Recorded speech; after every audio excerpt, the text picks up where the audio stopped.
Jon, and this is my wife Erin, and we're urban homesteaders and organic gardeners based in the Pacific Northwest. One of the first things we did the first summer we were here is we visited a lot of our local lavender farms, and we were able to get to know the farmers and the people that run those farms. We consume so much lavender here in our country, hundreds of thousands of pounds of it, mainly in its essential oil form, and it's usually imported in massive amounts and not always sustainably. So as we were getting to know the lavender farmers here, we were moved to try to inspire people to become a little bit more involved in the process of using lavender, whether that be by growing it and distilling it at home, or even just supporting local and smaller farms. We decided that one of the best ways to do that would probably be a video. So we decided to make this documentary about lavender, and in it you'll get to meet our local Southern Oregon lavender farmers and learn from them about how they got their farm started and all of their tips and tricks for growing, harvesting, distilling, processing lavender.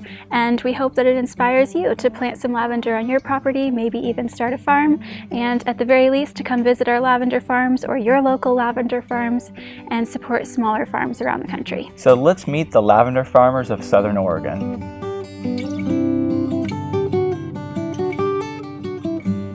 Well, I'm Sue Owen, and we together with Derek, we run the English Lavender Farm in Applegate. We started with the premise that Derek was spending way too much money on his soap that he was just giving away, and he was making it with essential oil. And I said, well, surely we should be able to make our own essential oil, you know? Yeah, how hard can it be? Come on, a couple of plants. So we were visiting farms in the south of France when we were on holiday there. And the people were really nice and took time to explain how they distilled essential oil. And they had some enormous stills, huge things, and some of them were on wagons where they would take them to farms and distill for other people. Anyway, we spent a lot of time, and it was really, really interesting, but it was just a vacation thing. We were just finding out information. And then when we came back, we went and visited some English lavender farms, and slowly we sort of developed a bit more of an interest in it and started reading more. And then when we were discussing what to do after we sold our business, one of the many things that Derek came up with. I had some really good ideas, I'd like to say. One of them was maybe we should grow lavender. He was making soap at the time and using an inordinate amount of essential oil, which was costing a fortune. And I said, well, why can't we just make our own essential oil? And of course we started to look into how we would do that, and here we are. We were also beekeepers, and the two seemed to work very well together. I realise we're a monocrop farm, but it's much easier to fill in the times when there is less for them to feed on. So it really worked well with everything that we wanted to do. I have to say, I had no idea farming was so hard. I know that's a joke, but it's so much physical labour. It's not just tending the fields, it's so many other things. Lavender makes it easy because people are very excited by lavender farms. By and large, people come here because they really want to stand in a big field of lavender. And there's something quite magical about it. It's not just the colour, it's also the bees, the environment. The idea sort of grew. Now we have a whole farm making essential oil. But we have plenty to use in the soap, so we achieved that. We're Jim and Dottie Becker.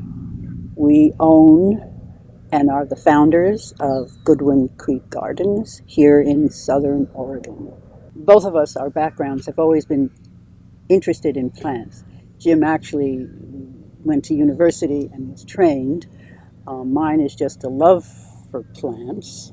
And we started out, believe it or not, in San Francisco in a friend's backyard. From there, it grew to where we had to get out of San Francisco. The backyard just wasn't big enough. And we got on the road. I think we said we'd go to Canada. But anyway, from San Francisco to wherever till we found a spot. And we decided, it had looked so beautiful down in this area. Let's go back and just look. And we came into the Applegate, and we just said, this is very special. And so the first person that we saw out on the road as we came in, we stopped and we said, we're going to look for a place. Do you know? And they basically told us that there'd be 10 feet of snow no matter what happened. You're not going to be able to make it. And they were so discouraging. But we did run into somebody also the same day who said that he had a friend that had a mining claim here in Williams, and he's planning to leave. So you might go check it out, which we did. And we took the mining claim and became miners of soapstone. And we had our garden. We planted our garden there.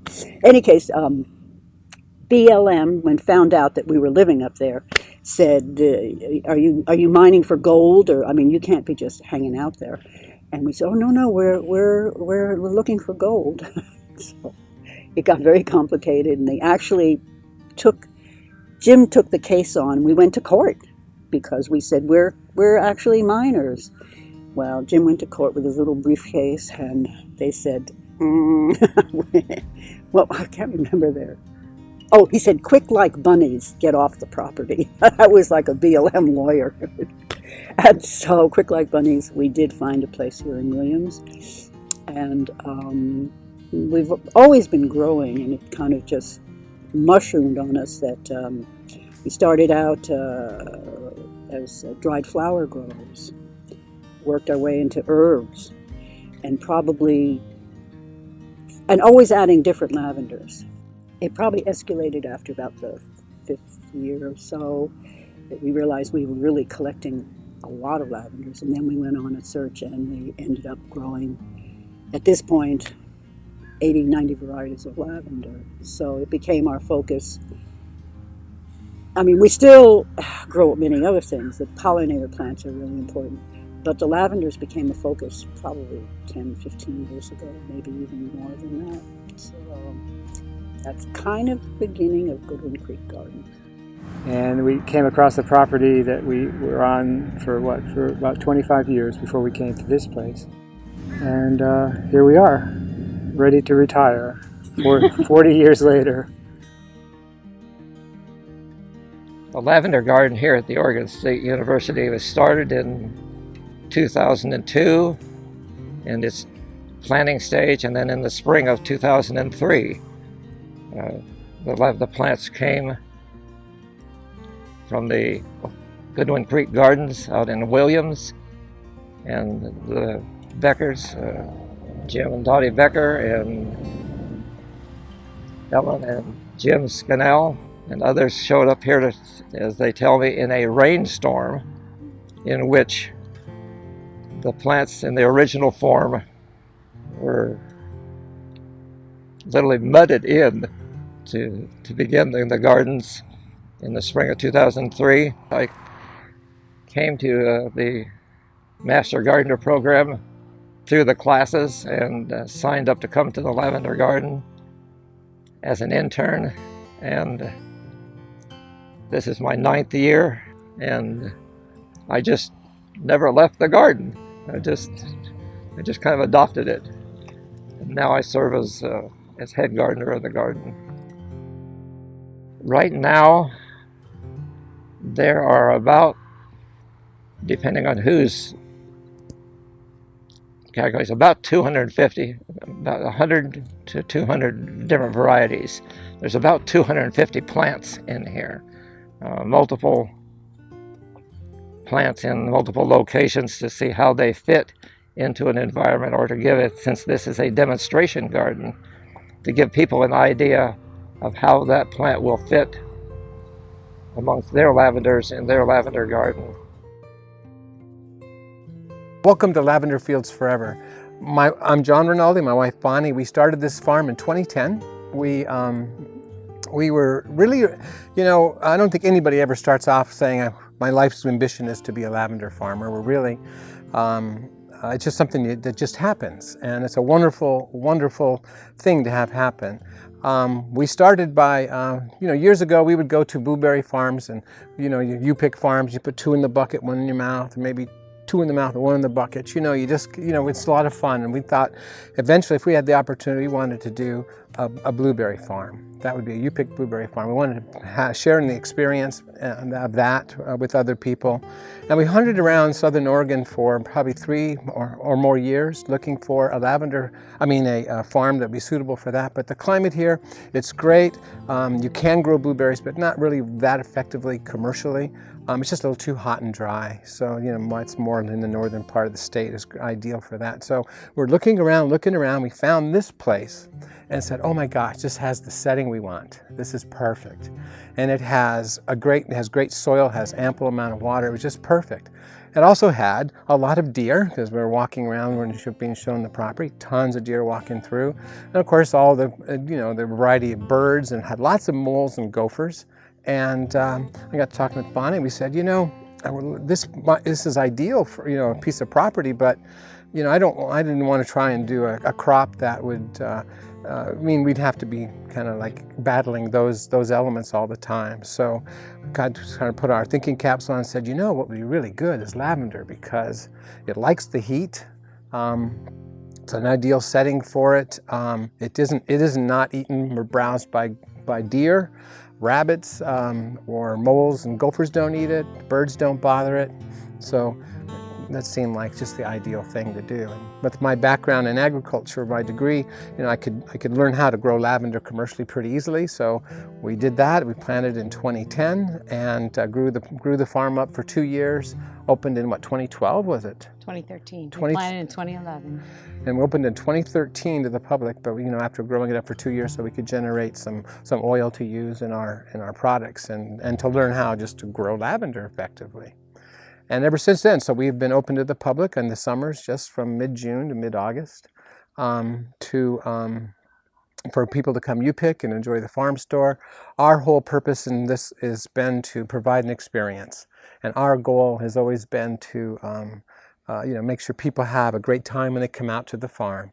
And we've had a phenomenal amount of experiences of people having great times, life-changing events even. It's just fun to watch people enjoy their lives out here.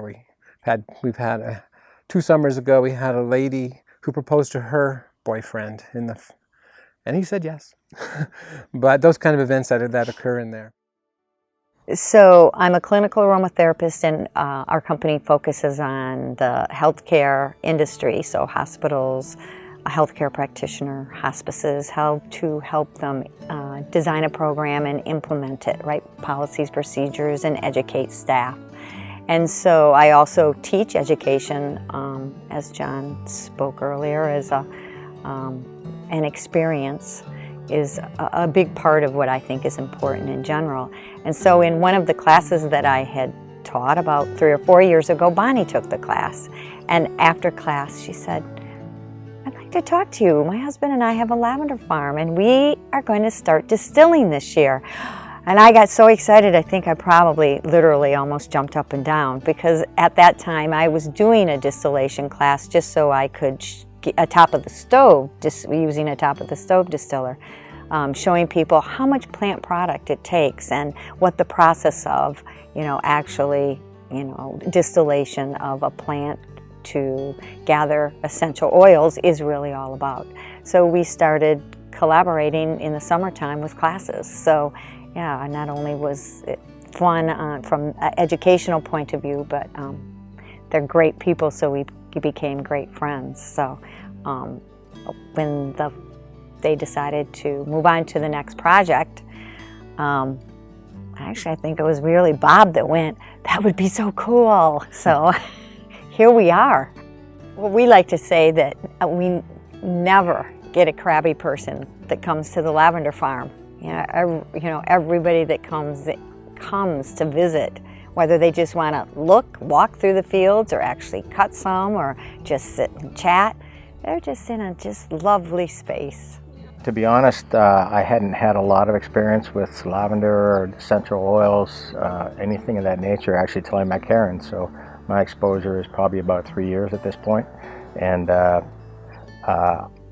it's just, I love it. For the properties that she spoke of, it's, if you cut yourself, it's great for helping with that, bee stings, and it's just extremely calming, which is a good thing for me. probably if you're going to have only one essential oil, you know, in your house, or you have to take one on a desert island with you, I would say take lavender for the many beneficial properties it offers, both, you know, physical and emotional. And from a growing piece, Jon spoke so clearly about here in Southern Oregon, it is a great a plant. It's in its natural happy place. So it's really easy to be just stewards of, you know, planting a little plug of lavender and letting it do its thing and just gently tending to it. And I would say that's one of the surprising things for me was seeing just the demographic of people that came out here. It was really young families with small kids that would just run around in the lavender and go play on the swing under the maple tree, or it was you know, older couples, and you know, they'd just been exposed to and fallen in love with lavender years ago, and the fact that there's a facility like this, a farm like this, you know, close by, just makes people so incredibly happy. So yeah, I think that was surprising to me. I kind of figured it would be more of an older crowd, and you know, but to see young families out here, it's really enjoying themselves, and how people are really in love with lavender. I mean, they're very passionate about it. I think the thing that's probably surprised me was I knew people would enjoy the farm, and I knew they would come, you know, because I was familiar. But the enthusiasm and here they are, like before you open and after you're ready to close. So that stream of, like the movie, just build it and they will come, I think I've been quite amazed on for the whole season, even before we opened. It's like, wow. So I think I was a little unprepared for the amount of people and the consistency, but that's been a thrill. I think lavender makes people feel better. It's a very soothing, relaxing scent, and people use it a lot. It's one of the essential oils that people use the most of, I think. It helps their children to sleep. It helps them to relax after a busy day. But it's used in first aid and all kinds of things that people use on a regular basis, so they're very familiar with it. Well, for me at least, it was the fragrance of the plant that was most enticing. I like some of the colored, the white ones. Those are pretty special. The pink ones. Some are darker than others. In fact, there's one we named after our granddaughter that we feel is the darkest of the pinks. We have one that's a red, Q red, which is really a red. It's not pale red, it's bright red. In general, people want the darkest purple, the longest growing season, yeah, the nicest foliage, and the sweetest scent. Lavender is just so much fun because it's not only a beautiful flower, but great essential oil, and not only good for healing, but good for skincare and good aromatherapy for calming. And it's a plant that gives in so many ways. And there's just so much. It gives you so many avenues to learn, like the culinary uses and so forth. It's probably about endless, and so that's been a really fun part of this experience. During the lavender blooming season, we offer a U-pick facility, so people can come out and pick their own bundle of lavender to take home and dry. We have craft sessions, so people can make wreaths and they can learn to make a lavender wand to scent their drawers. We have lavender ice cream for sale and lavender lemonade, and people sit and enjoy the beauty of the lavender and enjoy the goodies that we make as well. We make a very wide range of products with the lavender, some with the lavender oil that we distill here on the farm, and some with the lavender bud.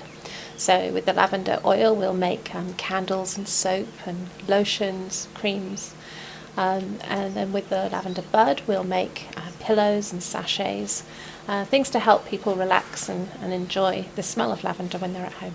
So we have lavender wreath making classes here the weekends in the summer, and we make those with fresh lavender, and we either go out and pick the lavender for people to do it, or they can go and select their own and then build their own wreath.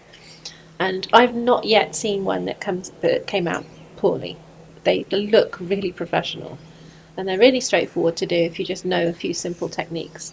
So we teach those, they take about an hour and a half. And we run several classes during the summer. Also for our farm, part of our focus is education. And so we put on at least about 6 classes, 6 different sessions of classes each season to introduce people to lavender. With my background in botany and horticulture, they obviously get a good dose of all that, and as well as how to grow it, a little bit of information on how to propagate it, its uses, and then we do a group harvest and a group distillation, which we have found people just really, really enjoy, get a lot out of that, and they go home with, or they leave with a small bottle of essential oil that they themselves created and a nice spray bottle of hydrosol as well.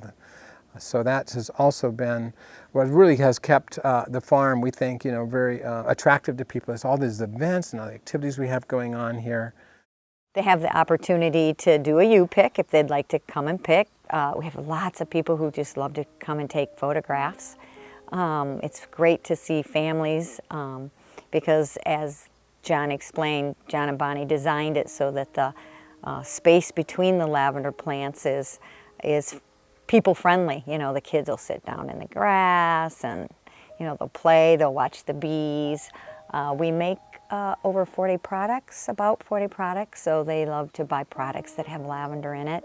And again, they're pretty wowed and in awe of actually watching a distillation. So we have lots of classes that go on. And then actually just cutting lavender and using it and making wreaths. Bonnie is incredibly creative and does, beautiful wreaths. And so actually having people to, spend 3-4 hours and, making a wreath from the actual, they've cut it themselves, they've trimmed it and designed it. So again, it's that experience in a really peaceful, serene setting. So while we were getting going, we were at an herb conference in Williams and overheard somebody speaking saying they're starting a lavender farm. And I thought, well, my goodness, I wonder what we should do about that. Are they competitors? Are they friends? What we should work together. I don't, and so, even though you might be inclined to be protective about what you're doing, I said, you know what? I went over to her and said, we're starting a lavender farm. I overheard you saying that. And she says, you know what? And I know somebody else who's starting a lavender farm. And so Bonnie and I looked at each other and go, oh my gosh, there's like 3 or 4 of us now. What's going on here? And so we talked about it a little bit, and we decided that what we would want to do is, see if everybody wants to get together and see what we can do together to kind of, co-market, co-brand, and help support one another in the Applegate Valley here. So we got in touch with all of them, had them all come over to the house one afternoon and said, well, lavender farmers, what do you want to do? There's some things we want to do together, and we just kind of brainstormed. And that was the birth of, and they all said, yes, we'd love to work together. We can, a rising tide floats all ships kind of an attitude was going on there. So we came up with a name. We called it the Southern Oregon Lavender Trail. First it was the Southern Oregon Lavender Loop, because we looped around to Goodwin Creek out in Williams and a couple other farms in Williams, and then Thompson Creek Road, and then us. But then then we changed it to Southern Oregon Lavender Trail, in deference to our English lavender farm friends who were real familiar with SAULT, S-A-U-L-T, big lavender region in France. This was just a little play on that with S-O-L-T, Southern Oregon Lavender Trail. So they liked that idea. It worked good for us. It worked well, especially because we weren't technically a loop anyway. But our name changed within the first year.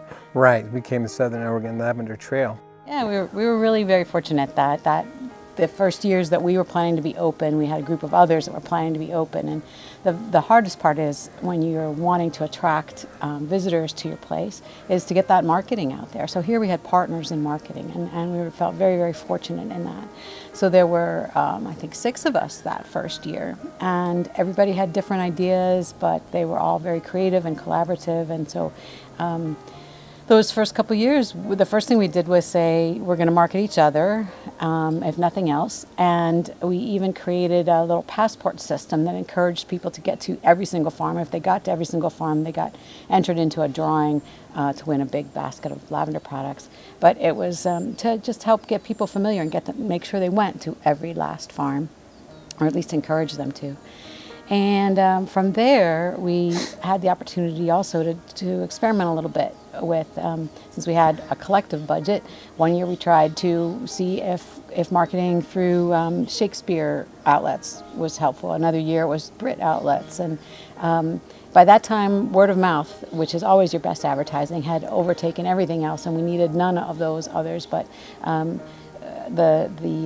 we spent a lot of time each having different assignments, reaching out to the media and reaching out to the communities of Grants Pass, Medford, Ashland, Jacksonville, and the Applegate to just be known.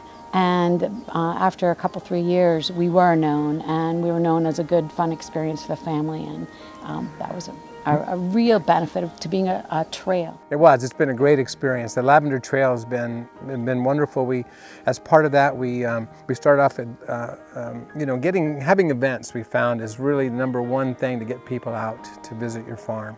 And so we created a festival, a lavender festival weekend. For 3 days, you visit all the farms, and each one has different things going on, and food vendors, artisans and craftspeople, activities, like making lavender wands or lavender wreaths and various activities. And that really drew people out as well to those events. So a couple years ago we said, well, that was fun, let's do 2 a season. And that has also blossomed really well. And so people that can't make it on one weekend can come on another weekend, and that's been very helpful too. We found too that any one of us as an individual business had a hard time getting the attention of the media because they didn't want to promote a singular business. But a trail, a collective, they were absolutely eager to do. And so we hadn't really anticipated that benefit before we started, but it was probably our biggest benefit.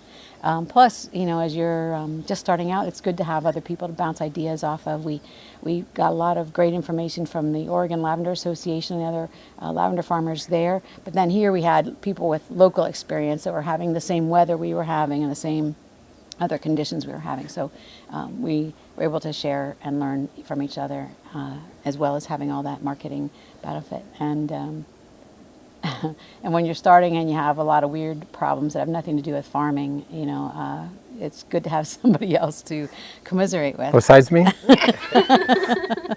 Yeah. Exactly. So when we were starting the farm, had to decide, number one, what lavender varieties do we want to grow? There's 300 or 400 different varieties, and probably of those, maybe a couple hundred of them are suitable to our environment. So we had to, number one, identify which varieties that we wanted to grow. And that, in order to look at that, you kind of had to decide what you want to do with the lavender. If you're just going to distill it for essential oils, you may just want to grow, a certain variety that's going to produce the oil you want. If it's in quantity, a nice amount of oil, you want to maybe grow the Grosso variety, which is the #1 oil producer in the world. There's other varieties that have, that generate a great amount of oil too, but they have different aromatic profiles, and so it kind of depends on what you want to go for. And so we selected 7 different varieties that have, some have culinary applications, some are just are more decorative, for wreaths and floral arrangements and whatnot. And of course, we have a good portion of our field dedicated to oil producing, because that's what we need in order to make the products that we produce. People often, when they buy lavender, say, how much can I water this? You can water it absolutely every day, as long as the water's gone after you've finished watering. In our soil with a little clay in it, we really can't water very often. So our lavender definitely struggles, and I believe lavender is a bit like grapes. You get a better product if it struggles towards harvest time. So early in the year, it has plenty of water here. We get a lot of rain up here early in the year. And as the rain goes away, we do supplement the water, but we're talking every few weeks. It will get a quarter to half a gallon at most. So it's very economical on water. It's a good drought-tolerant plant. And then Dottie, probably 20 years ago, I guess, or more, found this little tiny seedling, maybe a half an inch tall, in the pot of a very large old French lavender, the dentata, which is another non-hardy, cold-hardy variety. And so I would have just weeded that one out, thinking it doesn't look anything different. But Dottie said, no, save that one. It's really unique. And it's the one that turned out to be Goodwin Creek Gray. And it was unique in a lot of ways. Most varieties of lavender don't bloom in this all winter, and most of them only bloom for a few weeks in the summer. So when we found this one, it was unique in that it bloomed 12 months of the year if it got enough light. For instance, Southern California, Texas, Florida, you could get it to bloom 12 months of the year. That's pretty unique. I like a variety, early bloomers and late bloomers, so that there is a continuation throughout the summer. Early bloomers will come and maybe fade away by midsummer. The late bloomers will come in about midsummer and then go on. Your stoicas varieties, which looks like little bunny tails and bunny ears sticking up. This year they came in very early, and they always come in very early.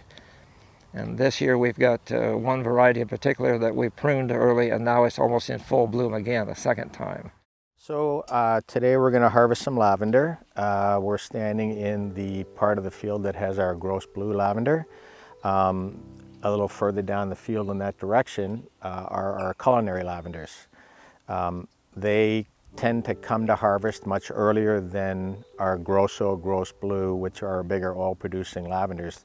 We want to leave those in the growing season much longer because they're producing our oils for us. The culinary lavenders, however, come to harvest much earlier because we want to get them harvested when they're still young. So when there's maybe just 25% of it has started to flower, so that we'll get them when there's no bitterness. They're nice, still, and sweet.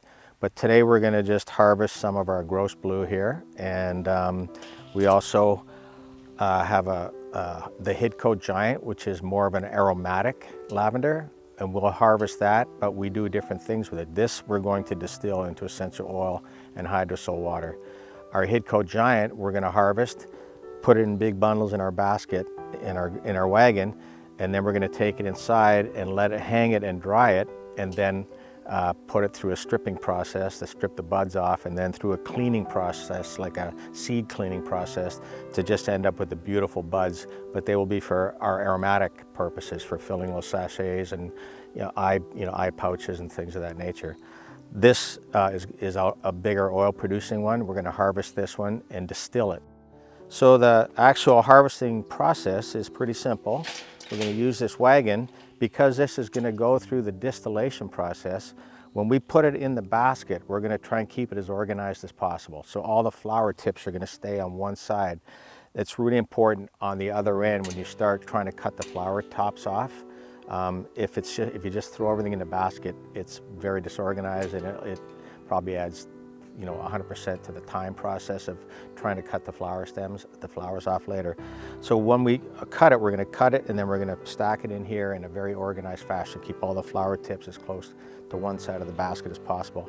And then we're just going to layer it up. So as we go through, typically to get one distillation, we're looking at harvesting about 12 plants.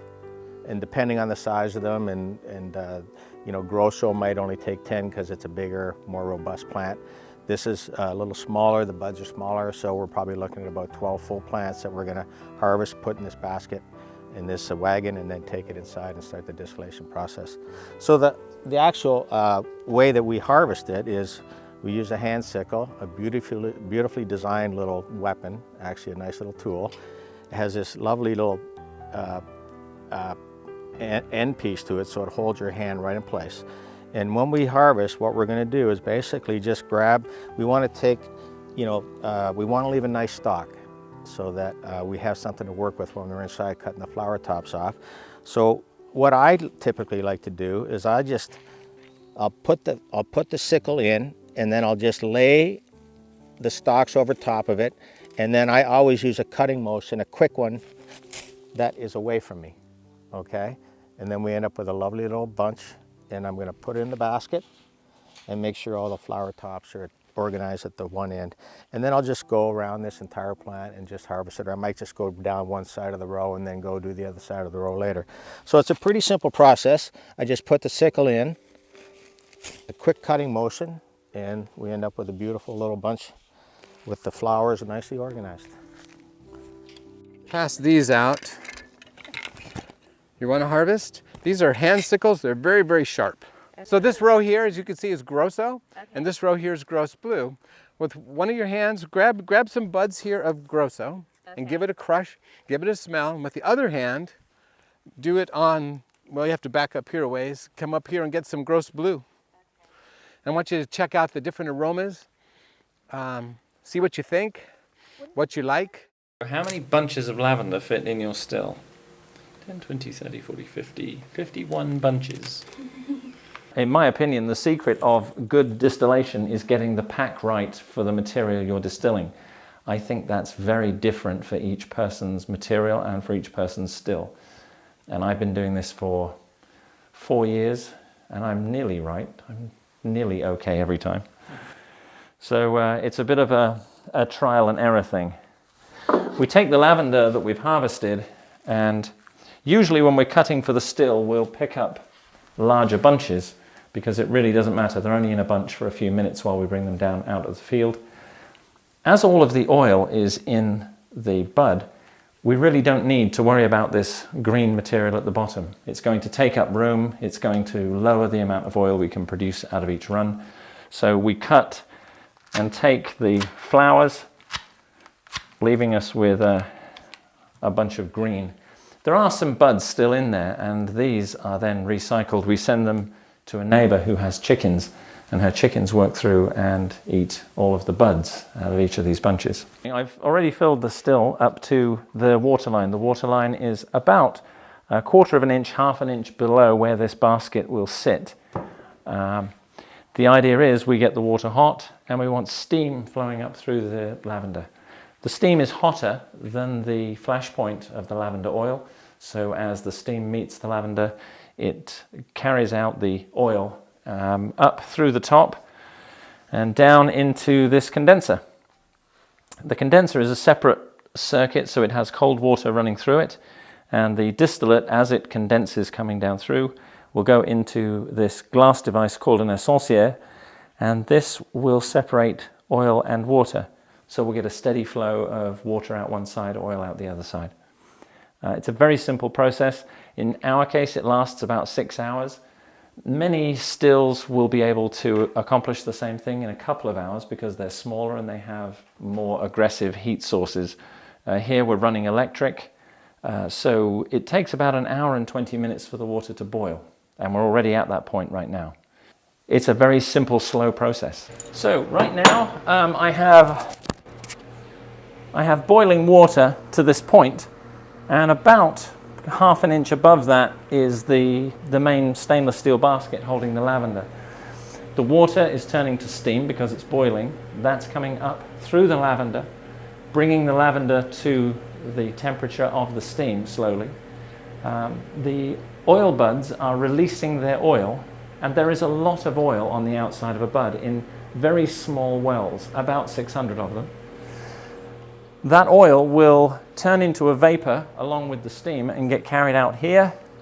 It comes down here it's steam, and as it comes down it starts turning into a liquid. It comes into this water bath in a spiral which condenses the steam into a liquid again, and it will start coming out here in a few minutes. To cool it, most people running a still will put cold water in, and that cold water will go either out into the yard, or they'll have a bucket where they pump up water and then the water comes around and back into the bucket. I did that for a while. It got a little warm towards the end. As this water gets hotter, it gets harder to turn the distillate back into a liquid. So I installed a car radiator and a fan just so that I can keep the water moving between the two to cool it. It's just keeping... You don't actually want freezing cold water in here because it would turn the steam back into a liquid too suddenly, and it can damage the oil. So you want it warm, but not hot. And the closer you get to boiling, the less efficient it's going to be in doing that.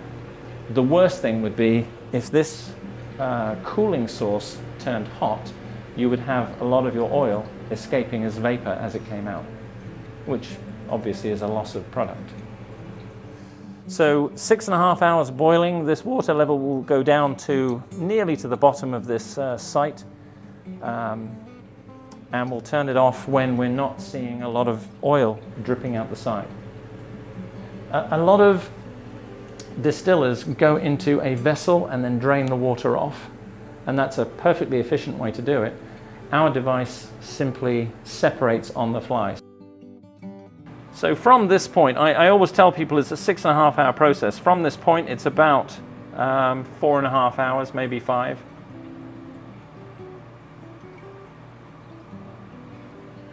And it will look exactly the same when it comes out, just without color.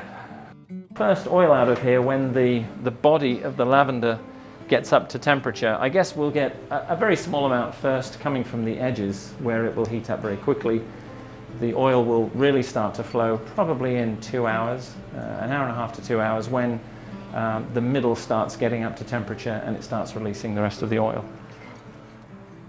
Our neighbors have a smaller still, but it's propane powered, so they can get through a distillation a whole lot faster because they can apply more heat to produce more steam.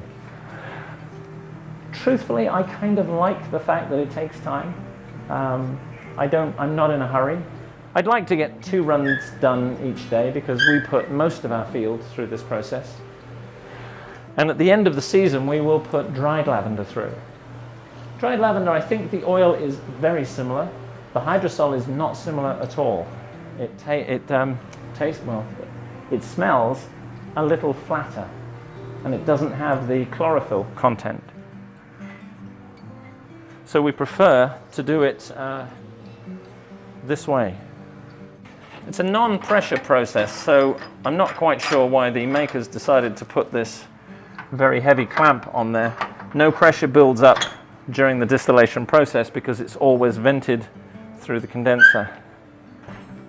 So on each run of the still, we will get about 50 to 70 ml of oil, and each of the bottles are this big. I think in fluid ounces, that's 0.35 fluid ounces. So it's really not a huge amount per plant. Hydrosol doesn't smell like lavender. It's its own smell.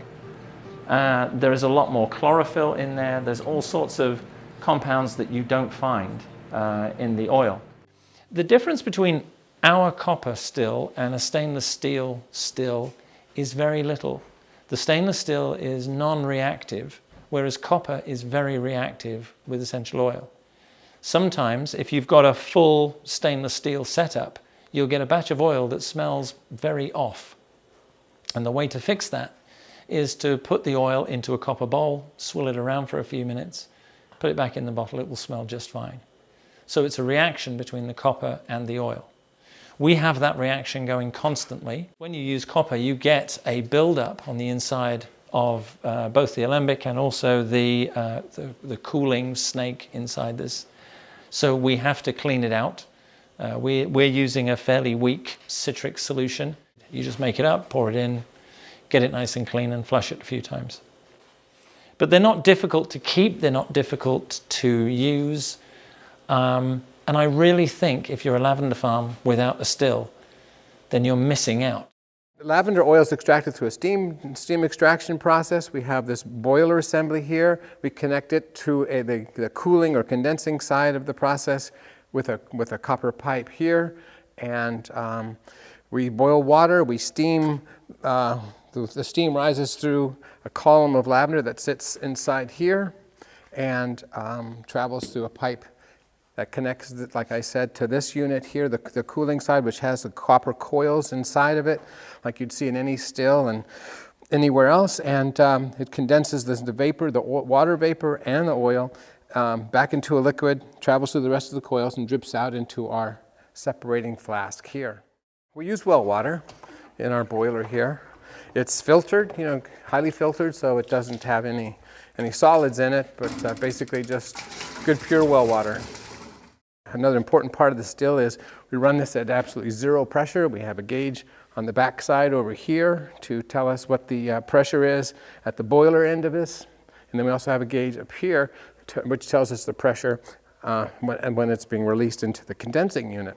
These two never really read anything. This one never reads anything above zero. The one at the back here will run maybe 1/10 of a PSI or maybe 2/10 at the very most. And that's kind of the basics of the process. The stainless still is efficient because well, I like it a lot because it's very efficient. It seals really well. It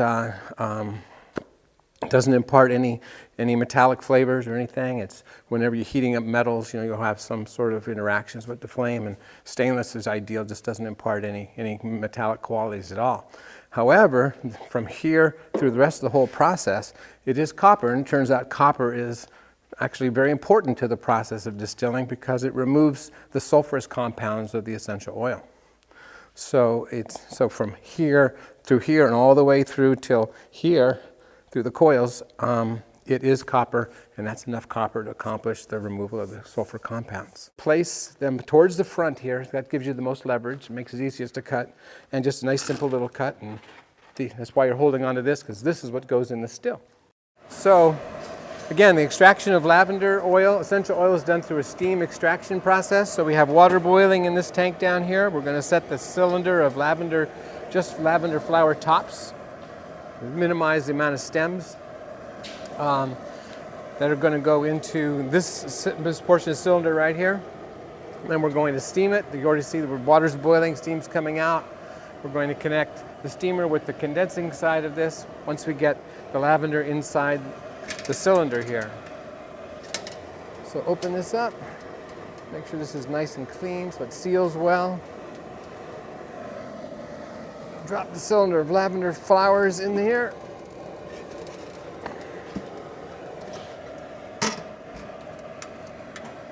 Seal it up. Then we'll connect the boiler side of the still with the condensing side of the still with this copper pipe.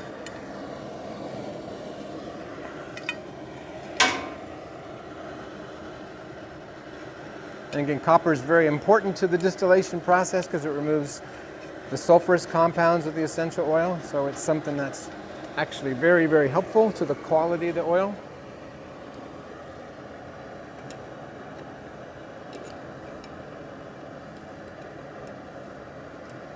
Just put those together.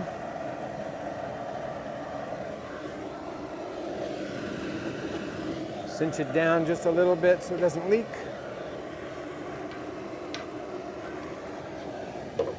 So now the steam is starting to rise through this cylinder, this column of lavender flower tops, and is right about, it's going to start getting pretty hot, so it's right about right here right now.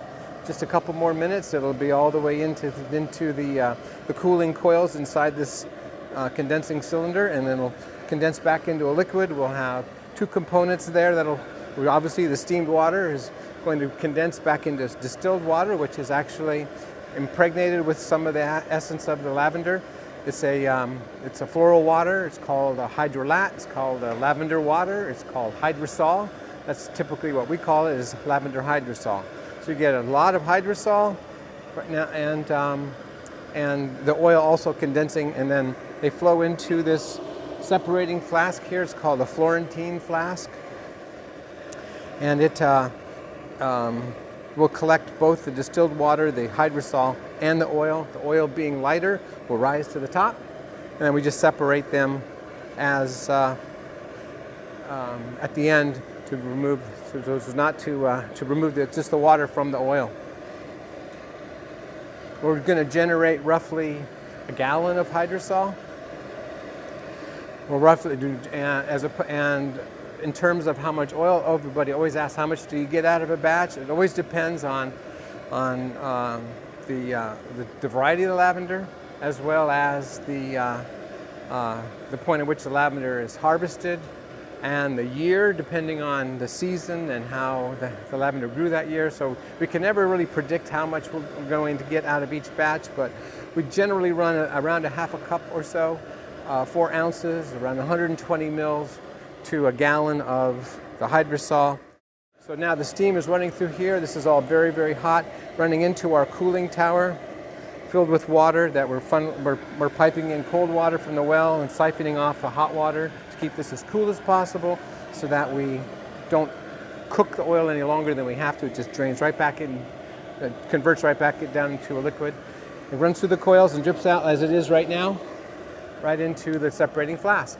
In just a couple of minutes, you should be able to see a layer of oil forming on the top. It'll be an amber color as opposed to the clear hydrosol. When it comes out, it's perfectly cool. It's back to room temperature. So it's not like it's hot or anything like that. There's a little that amber layer on that line there on the top of the liquid here is the essential oil. This is the hydrosol. We'll wait till it fills up to about here, then we'll start draining off hydrosol as it's generated. We're going to, like I said, we're going to produce roughly a gallon of hydrosol. This is just a 2-liter vessel here, so we'll have to drain off along the way just so it doesn't overflow. We save the hydrosol, that we use the hydrosol in some cosmetic preparations, and it's got a pH of roughly 6.5, so it's identical to your face. It's a great facial toner. Smells great. Used in spray mists to make linen smell good, pet beds, a room freshener, all kinds of good uses. This will take roughly 45 minutes or so. We found through repeated batches, around 45 minutes to an hour. We generally run maybe an hour just to get the most oil that you can get without just burning propane for no good reason. You could probably run it for 2 hours and still get more oil, but diminishing returns after around an hour. So we've seen them on multiple stories where 5 guys and a tire filled with concrete are lowered onto the lavender and they force it down as hard as they can. But in truth, if you pack it too tightly, you're going to get a lower yield. And we have definitely done that in the past. Just put too much material in, you don't get the oil out. So lightening up on the material gives you more oil. It's got to be a better deal. Knowing the difference is just a feel. I'm sure that I could come up with a metric on that, and I'm sure it would be tough. But then you would probably try a different size still, and that metric would have to change. I believe in treating the plant with respect, because you're going to get a better product if you don't cram it into garbage cans and stand on it so that you can make fewer trips down with the tractor. You start bruising the plant, something's got to give, something's got to be different. I'm not saying necessarily worse, but probably. So we treat it with respect. We pick it in slightly bigger bundles when it's going in the when we know it's going in the still, but they're down and in the still within a couple of hours. So these top bundles I picked an hour ago. I will get this cleaned out, get it cooled down. They'll be ready to go in the next run. So it's respect, yeah, I guess, but it's more about just doing a job well, doing it in a pleasant environment rather than industrialization and packing in as much as you possibly can. And we've seen that. We've seen machine harvesting running into machine distillation in minutes, and we decided we didn't want to do it that way. So that's why we're much smaller scale. And we'll never have that 250 acres of lavender that we need our harvester for. It's just not on the books. Lots of people have only smelled French lavender oil. So when you turn them onto English lavender oil, they're very surprised. It's more expensive, but mostly people think it's worth it because it's a more complex and more useful oil. All right, so we finished. We have, in our sight line here, we have a small amount of oil on top of the remaining water. Always happens because of reflux during the process where the oil comes up, cools at the top, and runs back down. A very small amount of water will come in through this port. Also, just the steam entering containing oil. So you can see a very small amount of oil on there, and sadly that's lost because we have no way to recover it. So to take off the top, in this particular still, the only thing I have to undo properly is this will come off with these thumb screws.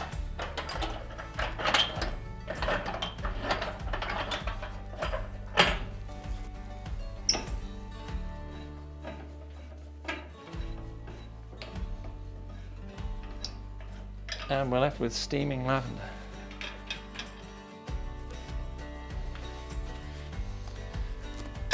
Put it down because that's rather warm.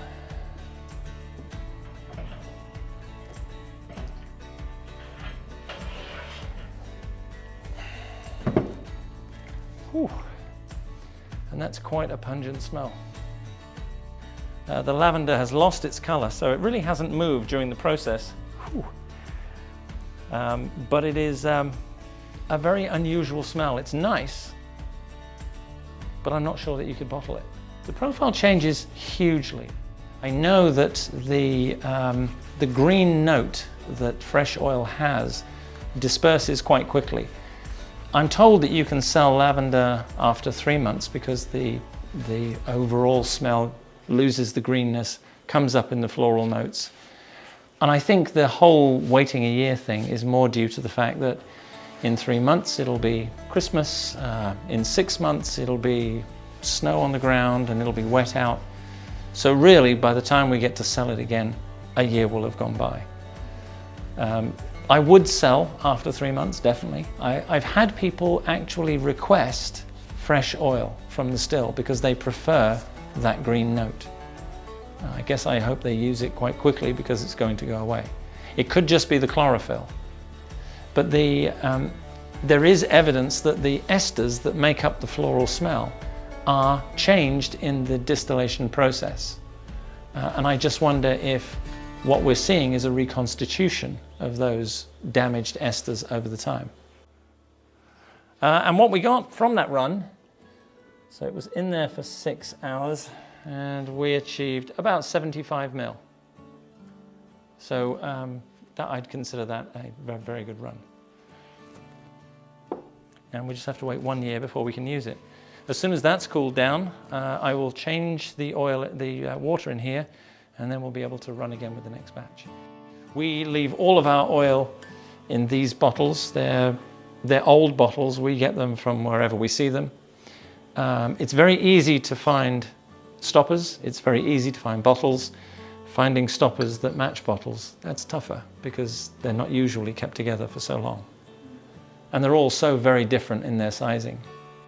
Okay, so now that we're done distilling, there's still a lot of hydrosol left in the flask. This top layer up here, this rather amber golden color, is the oil. So from basically a full garden cart of lavender stalks and trimming them down into just the stems, the flower tops that we put in the still, which holds roughly a cubic foot of lavender flowers, we've resulted in this much oil here. So, but it's wonderful. It's pure, it's exactly, because of the way this farm operates, we harvest everything by hand, so we don't get a lot of weeds, dirt, and other stems and things in our oil. It's all very, very pure. So what we're going to do now is just drain the remaining portion of this hydrosol, which smells wonderful. Again, it's great in certain cosmetic applications and has this pH identical to your face, so it smells great. Take this down further, get the oil just right about down in here, then we'll do a very fine separation of the two at the very end here. As this drains down to the flask, it speeds up because the container gets smaller, so we got to slow it down here. You can also see there's a little bit of a dark layer at the very bottom of the oil. That's always some resins that get through the process, or not seeds, maybe little dirt, pollen, anything like that. But it's nice that it settles to the bottom. We're going to not only separate out, make sure we don't have any water in our oil, but we'll get rid of this fraction here of the oil as well, which has a little bit of, like I say, dirt, pollen, plant parts. It's hard to say. Okay, so that's all the hydrosol. So we generated through this distillation, almost about a little over 5 quarts of hydrosol. And now let's trade this out, and I'm just going to carefully allow that sediment that we don't want to save, even though it is mixed with some oil, get that through the funnel here, right about there. Kind of make the barn smell good by tossing that. And clean this out. So what's left now in the flask is 100% pure lavender oil. So for all the work and all the effort of harvesting and distilling, we're going to drain this off now. We'll see what our yield is. But we got just right around 80 mils on this particular batch. Now it's time to smell. Wonderful. So, you guys have your hydrosol bottles. Let's fill you up with. Hold on to your oil. Okay, step right up. Who wants to fill their bottle here? So one of the most important things with maintaining a healthy lavender field is the attention you pay to it in the fall. So you want to be able to get to the plants before the first frost. So typically in mid to late October, we're going to come out here. All this will be harvested by then. We're just going to have the plants that have, we've already harvested the flowers off of, but they need an extra trimming. So we're going to take those plants and trim them down to about 2 inches above where the little woody part of the stem is. And we'll come out here with some electric trimmers and just trim every one of these bushes. So at the end of October, early part of November, all this field will just be these very small little mounds of lavender. And that is a very critical part because that will encourage the plants, encourage the root growth, and it encourages the plants to grow out and up instead of just straight up like this. That's why if you look around this field, the plants are beautifully full and robust.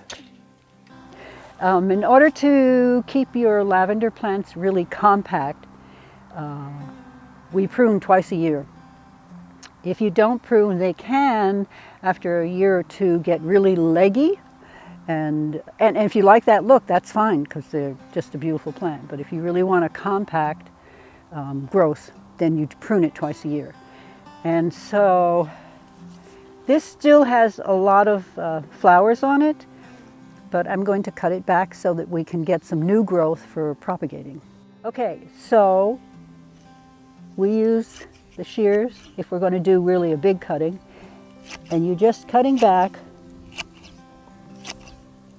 not the old growth. You don't want the old, cut back the old. You're cutting back maybe about 2 inches, thereabouts, above the old stems.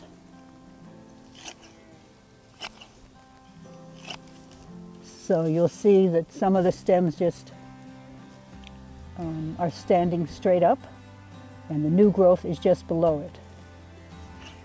It'll take at least 2 to 3 weeks for the new growth to come up, and that's because we will water and fertilize it to get new growth going. But you can see where the plant is much more compact like this. And then when the plants grow this winter, come February, March, we'll come out and do a very light pruning, just to keep it. You want the growth down at the bottom of the plant, and so by doing this, you're stimulating that, opening it up and letting it grow down there, giving you that compact look. For pruning lavender, the first thing we encourage people to do is to rake over the top of the lavender, just briefly like this.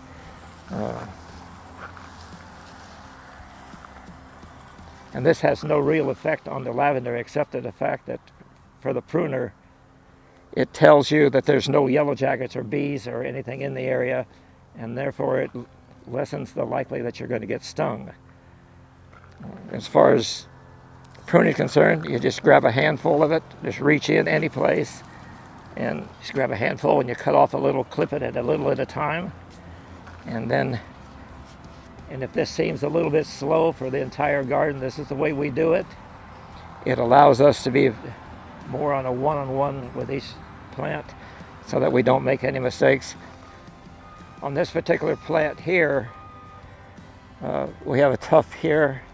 We have a tuft in here to where we're not able to prune to the bowl site, even side like I have on this side right here. So we've had to just prune each little mountaintop of lavender there to maintain the same effect as not getting into the wood, but still getting it ready for the fall and next spring. Here in Southern Oregon, we have had in the past, we've come in the spring to check the plants and found that the dead stuff back here started to mildew, and then we've had to go in and do serious pruning on it to preserve the plant. When we get down to the bottom, to the ground level of the plant, we'll get down to about a foot or 6 inches above the ground level.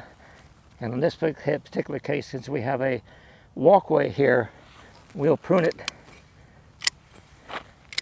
straight down because the plant will start invading the walkway to allow an air circulation under the plant during the winter.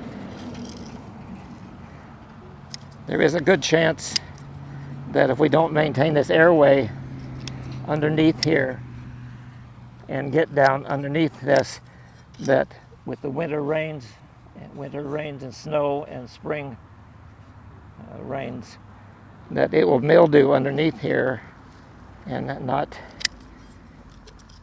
that will also kill that area of the plant. Propagating lavenders is very simple. The first few times you do it, you might not get it right, but what you have to do is remember to just do it again, because once you get it down, you can have, this is a finished flat. We get a couple hundred in a flat. That's from only probably half of one plant, even less maybe. So you can really turn them out. And what we use is, and the times that we've had people say they've had problems propagating, it always comes down to the medium that they used. Some people dig the soil up, some people take compost, some perlite, straight perlite. It's porous, it works really well for the cuttings, for the rooting. We use these flats. You can use anything, just so long as there's drainage. And the reason for this is that for us, we can tell when once the plants start, after you've taken the cuttings, which we'll go through, once you start seeing growth, either flowers or new growth on top, like this has new growth here, you know your roots have started. And another way to do it, and even more accurate, is, I don't know if you can see, but those are the roots that are coming out of the bottom of the plant. Those are ready to pot. Okay, and in order to take the cuttings, you don't want to take any of the old wood, like down here where you see it's already brown and very thick. You're going to take the fresh, new cutting material, new growth. You will cut, and then you will, some people pull it off. I think the best thing to do is to cut the leaves off. You don't want to tear into your stem and set up anything that could infect the plant. So you cut the leaves off. You want to make sure you have cut back at least on 3 or 4 nodes. That's where the roots are going to come out. Okay, once you take your cuttings, then you will make an incision in your perlite. Make sure the perlite is moist, really moist, and well packed. Then you take the knife and you cut in. And this, all where you've taken the leaves off, are what you want in the soil, right up to where it's starting to grow. So you're placing that in there. I don't know if you can see, I've got them spaced apart an inch or so. And then you really pack these down. You take your fingers and you really press them down so that they're not wavering. After you've done your row, then you water this down really well. And then this stays out of the sun for the first day or so. If it's really hot, you want to make sure that they're not exposed to that kind of direct sun or high winds. And then they can be uncovered. So this is a finished flat. This one was done probably 2 weeks ago. And you can see that there's no roots. Whoops, that's not supposed to be there. I think that was left over. There's no root showing and won't be for at least another, I would guess, 3 to 4 weeks. And once the roots are showing, you don't have to dig them up, pot them right away, but we do. We pot them as soon as we see there's new growth. We use just a little razor blade knife.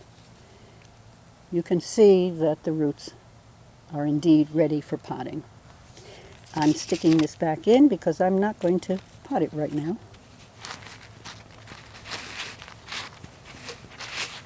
So once you see the roots coming, once you see either flowers or new green growth, then it's time. And usually from a cutting, again, it depends on the time of year that you take the cutting. These were probably taken maybe June, early June. This kind of heat, they're ready in a month, 6 weeks. And in the fall, it's a little bit slower. Winter, we don't do cuttings. We probably do cuttings right up until September. And then we start again in maybe March. So you have a long period in which you can do it. And then, so we use the little razor blade and then the little clippers to take the cutting to start the propagation. So these, they're harvesting, bundling, and hooking on with paper clips to dry them, and then we'll strip the buds off, and they use them in sachets. Oh, okay. And we sell the lavender buds.